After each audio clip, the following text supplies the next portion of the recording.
interesting because you played in Philadelphia, Michael, and Joy just mentioned that it's a really good – this is an interesting topic. We know Philadelphia's got players. We know they've been hurt all year. Yeah. But in Philadelphia, I roll my eyes at this, but according to my buddies in Philadelphia, they're like, listen, a lot of people in Philly think Nick Foles is better than Carson Wentz. I don't. But Nick Foles clearly has a better relationship with Alshon Jeffrey, whereas Wentz, it's Zach Ertz. What does Foles do, Michael? I can no longer deny it. What does he do to the Eagles' offense that sparks it? I think he takes pressure off the offense. I think when Carson Wentz is out there, I think Doug Peterson feels the need to be dynamic, open the offense up, spread the ball around, obviously get the ball to Zach Ertz. But I think he has a tough time of incorporating all the guys in the offense. When Nick is out there, I think everyone's at ease. I think the game plan is more simplified. I think more detail-oriented. It's more detail-oriented, but not strenuous, not a bunch of different plays where – guys are required to think. I think it's more simplistic. And what you're that's saying, the way it look. What you're saying is Philadelphia says, listen, we don't have the high-end talent. Yeah. Let's simplify it, do fewer things better. And with Nick Foles, there's not as much firework show, but it's a easy, put your arms around it, you may pound the football as much, and that's what you're seeing. The one thing I do know is this, in talking to several players and coaches last year after the Super Bowl, when Carson went down, all the guys felt more pressure to perform. And I think, that helps within itself. You look at guys, feeling like they have to go out and be at their very best all the time. And then when a guy goes down, now it's like, okay, you focus on the things that you really have to do well, scale back on a majority of the offense, probably some on the defense, and then let guys go play lights out and play faster.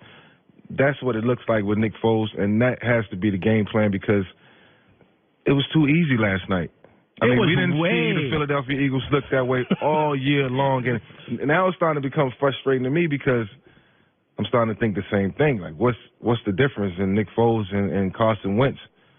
It's starting to stack up as far as wins in the win-loss column. Right. More wins for Nick, less for Carson. Let's go to the Rams. My takeaway, whether you heard it or not, Michael, was listen, they're building a $5 billion stadium. They're brand new to the city. You got the Lakers, you got the Dodgers, you got USC football, you got sports everywhere. Everywhere. So they went and got some headliners, and Ndamukong Suh, Aqib Talib. And I think they overpaid for Brandon Cooks and Dante Fowler. And here's my takeaway. The Rams have stars, but the Chargers have depth. Yes. And I watch the Rams, Mike, they look tired. They don't have depth. They have one running back. Cooper Kupp left. Now they have one receiver they have to rely on. That's what I see. I see a team that's got a bunch of stars, doesn't have a lot of depth, and January's about depth.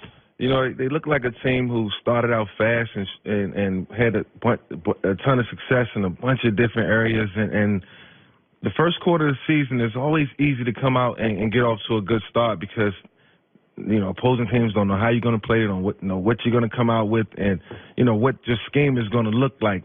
After a while, you start to create an identity, and things don't change. You just dress it up a little different. Right. So the catching up with the scheme, and now you got to reboot. You got to go back and look at what did we do well early in the season. What are other teams doing well versus the teams that we're about to play, and you got to create concepts based on that.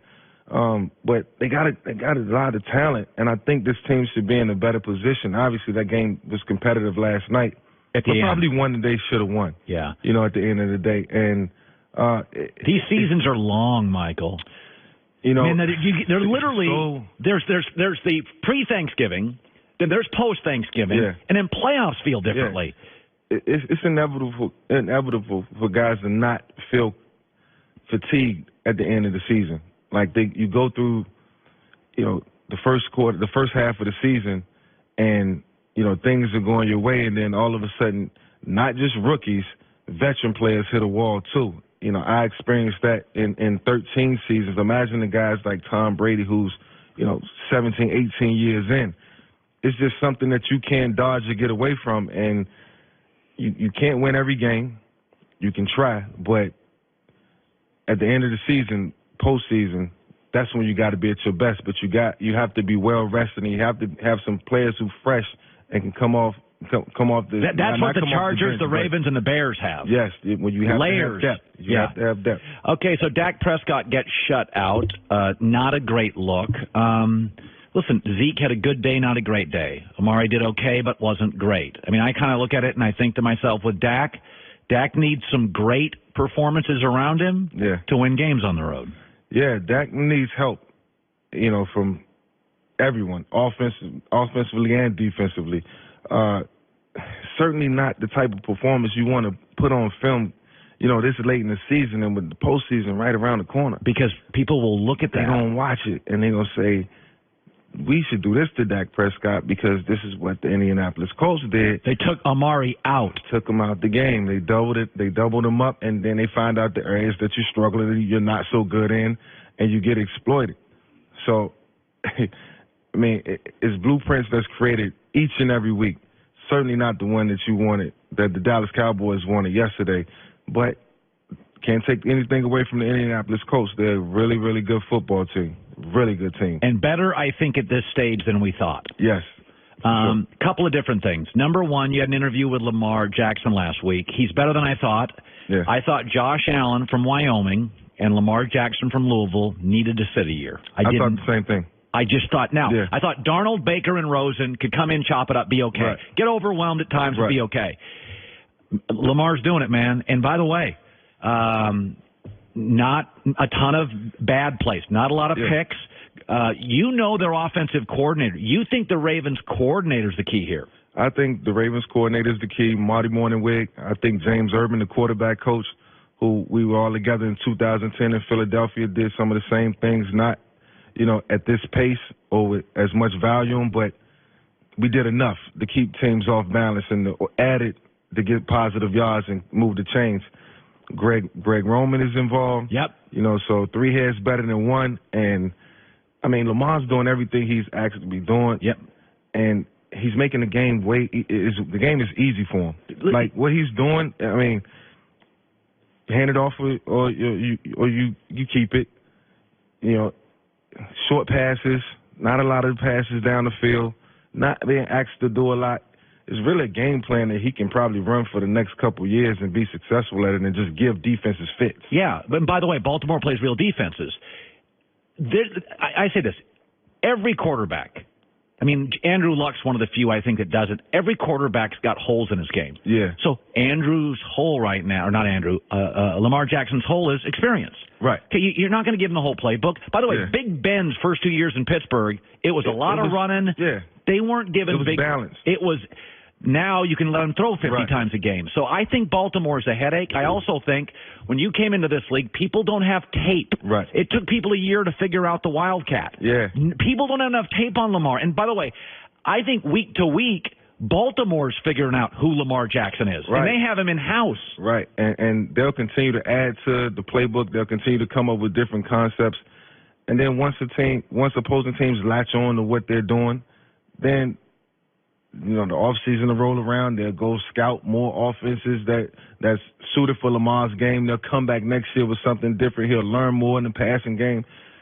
Then it becomes a situation of how do we, incorporate more passing game into the run game, or do we even bother with, allowing him to pass more? Let's do what he's comfortable with. And I think, that's the most important thing right now. They're doing the things that getting them out of the stadium is with a win, and making Lamar successful and not putting a ton of pressure on the offense or the defense. Yeah, I don't want to see him running 18 times a game. I'd rather he's in the 8 to 12, but I think some of this is sustainable. Running over 15 times to me is not sustainable. Yeah. All right, New England, Pittsburgh. What was your big takeaway from the game? Pittsburgh is a lot better than what we think. Pittsburgh comes to play when they want to play. And, aside from beating the New England Patriots, they should have beat the Chargers. They had the Chargers beat. They had them beat. So this is a team that can put it all together whenever they want. Obviously, New England looked tired. Tom Brady looked like he's tired. He was into it, but he needed help. And I can't understand why Josh Gordon only had 1 or 2 receptions. I can't figure it out. This is a guy that they brought in to be the marquee player for this team, to be the guy that can stretch the field and create other opportunities in the offense, especially in the run game. They are using that effectively. I don't know why, but the Pittsburgh Steelers did what they needed to do at a critical moment in the season. Yeah, for the record, if you go look at the Steelers this year, when they played the Chargers, it went down to the wire. Yeah. They beat New England. So this is what Pittsburgh does. As Joy knows, being from Pittsburgh, the big games, they rise to the moment. Yeah. Some of this is on Big Ben. I mean, I'll be honest with you. Yeah. Some of this is on Big Ben. He is not as laser-focused as other players in this league, and he sometimes shows up on Sunday, and it feels like for the first half he's messing around, and he's going off script, and I thought he was really focused late. Yeah, and then they had running game yesterday, and that created the balance that we talked about yesterday on our show that they needed, 145 yards rushing. That helps. Yep. That pays dividends. Mike, great seeing you. 13 years for Pro Bowls. Mike Vick, thanks, buddy. Thanks. Coming up in 20 minutes, where Colin was right, where Colin was wrong. And coming up next, Green Bay's new reality. And it's not pretty. It's the Herd.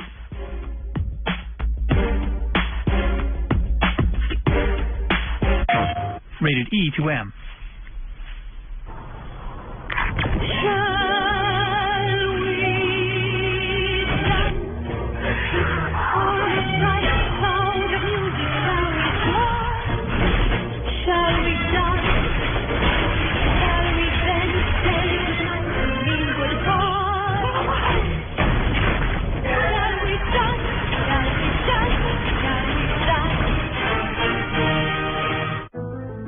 Burgos fought his way up from keg washer to master brewer. Now he fights to make sure every drop has a crisp taste that's pure gold. Modelo Especial, brewed with a fighting spirit. Great news. Liberty Mutual customized. I deliver the news around here. Sources say Liberty Mutual customizes your car insurance so you only pay for what you need. Over to you, Logo. Liberty, liberty, liberty, liberty. The first time I saw them, I was afraid. I know now that they should be afraid of me. Passage, coming this January to Fox. With my hepatitis C, I felt I couldn't be at my best for my family. In only 8 weeks with Maverick, I was cured and left those doubts behind. I face reminders of my Hep C every day, but in only 8 weeks with Maverick, I was cured. Even hanging with friends, I worried about my Hep C, but in only 8 weeks with Maverick, I was cured. Maverick is the only 8-week cure for all common types of Hep C. Before starting Maverick, your doctor will test if you had hepatitis B, which may flare up and cause serious liver problems during and after treatment. Tell your doctor if you've had hepatitis C, a liver or kidney transplant, other liver problems, HIV-1.